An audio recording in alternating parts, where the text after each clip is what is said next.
علیکم ورحمۃ اللہ وبرکاتہ۔ الحمد للہ رب العالمین والصلاة والسلام علی اشرف الانبیاء والمرسلین محمد وعلی آلہ وصحبہ اجمعین وبعد۔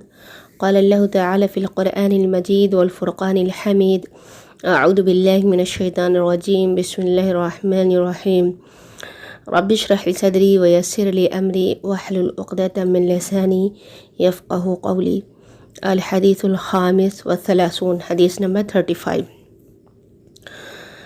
عن ابی ہریرہ رضی اللہ عنہ قال قال رسول اللہ صلی اللہ علیہ وسلم لا تحاسدوا۔ ابو ہریرہ رضی اللہ تعالی عنہ سے مروی ہے کہ رسول صلی اللہ علیہ وسلم نے ارشاد فرمایا لا تحاسدوا، آپس میں حسد نہ کرو۔ تو حدیث کے اس پوائنٹ پہ بحث ہو چکی ہے، ہم نے حسد کے تعلق سے سمجھ لیا ہے۔ حدیث کا اگلے حصے کو اب سمجھتے ہیں۔ ولا تناجشوا، اور ایک دوسرے سے نجش نہ کرو۔ ولا تناجشوا، ایک دوسرے سے نجش نہ کرو، ایک دوسرے کے خلاف پروپیگنڈا نہ کرو۔ نجش کیا ہے؟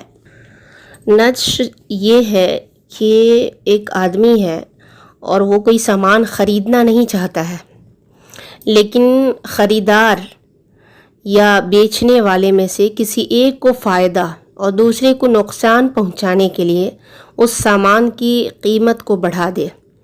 نجش جو ہے حرام ہے، اس لیے کہ یہ سراسر دھوکہ ہے، فریب ہے، اور اسلام میں ایک دوسرے کی ہمدردی اور خیر خواہی جو واجب ہے اس کے خلاف ہے۔ یہ جیسے کہ ایک آدمی ہے، وہ فلیٹ بیچ رہا ہے، 30 لاکھ کا مان لیا فلیٹ بیچ رہا ہے۔ اب دوسرا آدمی ایک بیچ میں آتا ہے اور اس کو لینا نہیں ہے فلیٹ، اور اس کی قیمت وہ کہہ دے کہ اس کی قیمت تو 35 کی ہے، میں فلاں جگہ پہ میں نے اتنے میں خریدا ہے 35 میں، یا میں 35 لاکھ دے سکتا ہوں اس کی، صرف خریدنے والے کو نقصان پہنچانے کے لیے، یا پھر بیچنے والے کو نقصان پہنچانے کے لیے کہہ دے کہ اس کی قیمت تو 20 سے زیادہ کی نہیں ہوگی یا 25 سے زیادہ کی نہیں ہوگی۔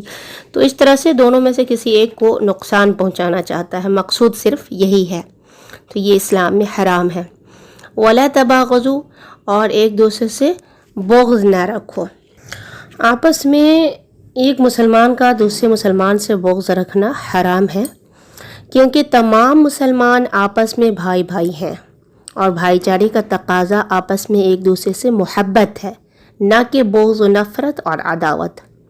اللہ تعالیٰ نے مسلمانوں میں بغض و عداوت پیدا کرنے والی چیزوں کو حرام قرار دیا ہے، اور ان کے درمیان الفت و محبت پیدا کرنے والی چیزوں کا حکم دیا ہے۔ غیبت، چغلی، لگائی بجائی کو حرام قرار دیا ہے، کیونکہ اس سے باہمی رنجش پیدا ہوتی ہے۔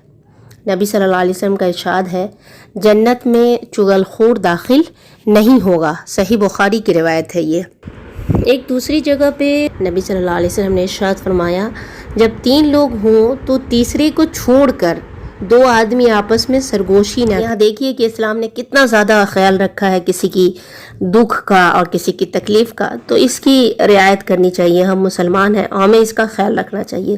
یہ صحیح بخاری اور مسلم کی روایت ہے۔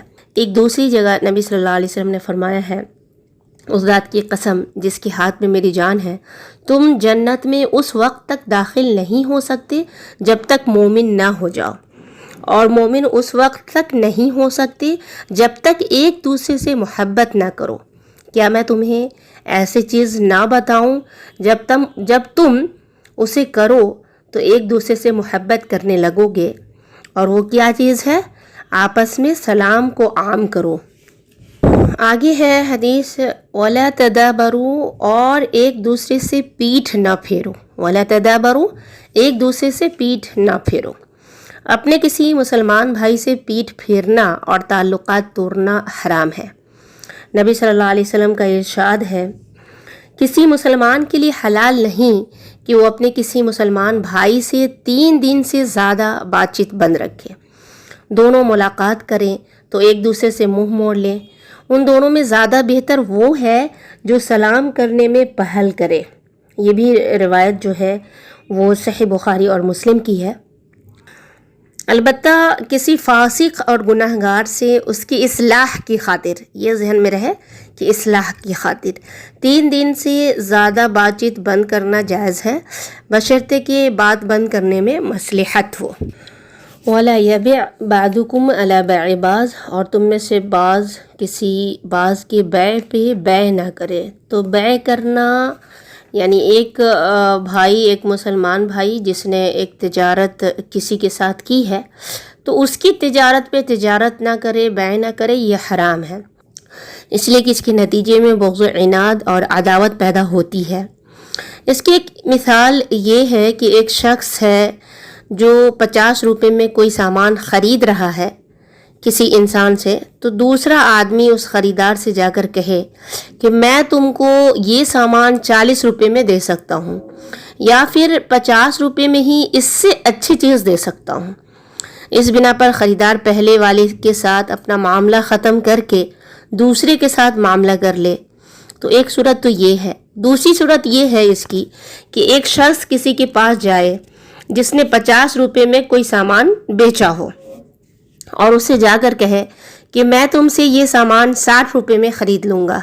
اس بنا پر بیچنے والا پہلے کے ساتھ معاملہ توڑ کر دوسرے سے معاملہ کر لے، تو یہ دونوں صورتیں اسلام میں ممنوع ہے، حرام ہے، اور اس کی بکثرت نہیں وارد ہوئی ہے، بہت زیادہ اس سے منع کیا گیا ہے۔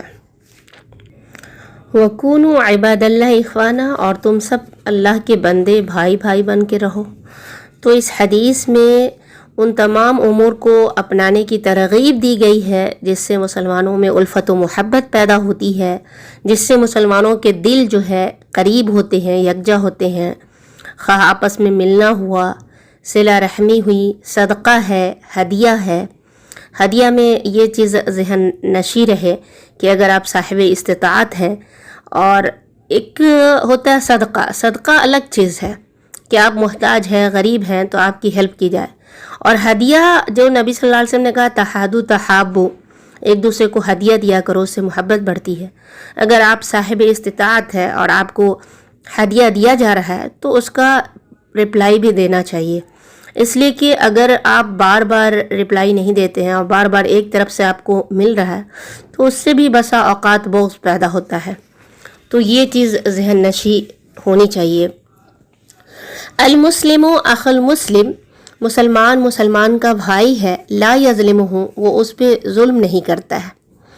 اسلامی اخوت کا تقاضا یہ ہے کہ ایک مسلمان دوسرے مسلمان پر کسی طرح کا ظلم نہ کرے، بلکہ اس کے ساتھ اچھا برتاؤ کرے، اس کے حقوق کی ادائیگی کرے، اس کو بے سہارا نہ چھوڑے بلکہ اس کے کام آئے، اسے حقیر نہ جانے بلکہ اس کی عزت و تکریم کرے۔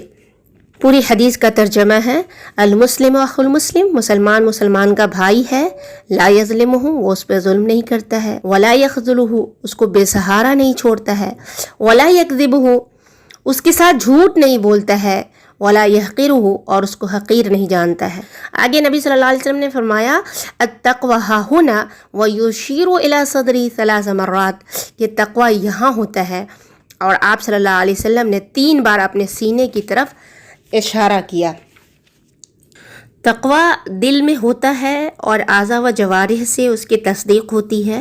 دل کے اندر تقوی ہوتا ہے تو ہمارے جو اعضاء ہیں وہ خود بخود اس کے تابع ہو جاتے ہیں، دل کے تابع ہو جاتے ہیں۔ اگر کوئی بندہ متقی ہوگا تو اللہ کے احکامات کا پابند، اور اس کی جو ممنوعات ہے، اس کی جو حرام کردہ چیزیں ہیں، اس سے پرہیز کرنے والا ہوگا۔ بہت بار کسی ظاہری گناہ پر ٹوکنے پر بعض لوگوں کا یہ جواب ہوتا ہے کہ تقوی تو دل میں ہوتا ہے، اور جب دل صاف ہو تو گناہ کا کوئی نقصان نہیں، لیکن یہ جواب کسی طرح سے درست نہیں ہے، کیونکہ اگر دل صاف ہوگا تو اس کے اثرات اعضاء پہ بھی ظاہر ہوں گے۔ یہ نہیں ہے کہ صرف دل میں تقوی ہے اور ظاہر میں آپ اس کے خلاف کر رہے ہیں، نہیں، اگر دل میں تقوی ہے تو اس کا اثر ظاہر پہ بھی دکھائی دے گا۔ تقوی دل میں ہوتا ہے، اور اللہ کے ہاں رتبے جو ہے، مراتب جو ہے تقوی سے متعین ہوتے ہیں، اس لیے بہت ممکن ہے کہ جسے لوگ کمزور یا غریب دیکھ کر حقیر جانتے ہیں، اللہ کے نزدیک وہ عظیم رتبے کا مالک ہو۔ اللہ تعالیٰ کا فرمان ہے ان اکرمکم عند اللہ اتقاکم، کہ اللہ کے نزدیک تم میں سب سے زیادہ باعزت وہ ہے جو سب سے زیادہ اللہ سے ڈرنے والا ہو۔ بحسب امرئ من الشر ان يحقر اخاہ المسلم، انسان کے برا ہونے کے لیے کافی ہے، انسان کے شر کے لیے برا ہونے کے لیے کافی ہے، ان يحقر اخاہ المسلم، کہ وہ اپنے مسلم بھائی کو حقیر سمجھے۔ کل المسلم علی المسلم حرام، ہر مسلمان دوسرے مسلمان پہ حرام ہے، دمہ اس کا خون حرام ہے، مالہ اس کا مال حرام ہے، عرضہ اس کی عزت حرام ہے، رواہ مسلم، اس کو مسلم نے روایت کیا ہے۔ تو مسلمان کا خون حرام ہے، اس کا کیا مطلب ہے؟ یعنی جان میں خلاف احترام یہ ہے کہ قتل یا زخمی وغیرہ کر کے اسے تجاوز نہ کیا جائے، کسی کو قتل نہ کیا جائے، زخمی نہ کیا جائے۔ اور عزت حرام ہے کا کیا مطلب ہے؟ یہ کہ کسی کی غیبت نہ کی جائے، چغلی، گالی گلوچ، عیب جوئی، تہمت تراشی، آبرو ریزی وغیرہ کے ذریعہ سے کسی کی عزت کو پامال نہ کیا جائے۔ مال میں خلاف احترام کیا ہے یا مال جو ہے حرام ہے، تو اس کا کیا مطلب ہے؟ اس کا مطلب یہ ہے کہ چوری ڈکیتی نہ کی جائے مسلمان کے مال میں، یا قرض لے کر انکار نہ کیا جائے، ناحق کسی کے اوپر جھوٹا دعویٰ نہ کیا جائے، یا غصب یا رشوت وغیرہ لے کر اس مال سے تجاوز نہ کیا جائے۔ تو جب ہم حدیث پہ غور کرتے ہیں تو ہم دیکھتے ہیں کہ اسلام جو ہے صرف عقائد اور عبادات کی طرف رہنمائی نہیں کرتا ہے، اس کی ترغیب نہیں دیتا ہے، بلکہ وہ اخلاق اور معاملات کا بھی مجموعہ ہے۔ ایک اچھے معاشرے کی تشکیل و تعمیر کی خاطر اسلام ہر اچھے اخلاق کو پروان چڑھاتا ہے اور ہر بد اخلاقی سے وہ جنگ کرتا ہے، اس سے روکتا ہے۔ اللہ تعالی ہمیں توفیق دے کہ ہم اخوت و بھائی چارگی کو بڑھانے والے امور پہ کام کریں، اور اخوت و بھائی چارگی کو جو بڑھانے والے امور ہیں اس کی اللہ ہمیں توفیق دے، ہم مسلمانوں کو توفیق دے، اور اللہ تعالی ہمیں ان امور سے دور رکھے جس سے بغض، کینہ یا دلوں میں دوری پیدا ہوتی ہے۔ آمین۔ السلام علیکم ورحمۃ اللہ وبرکاتہ۔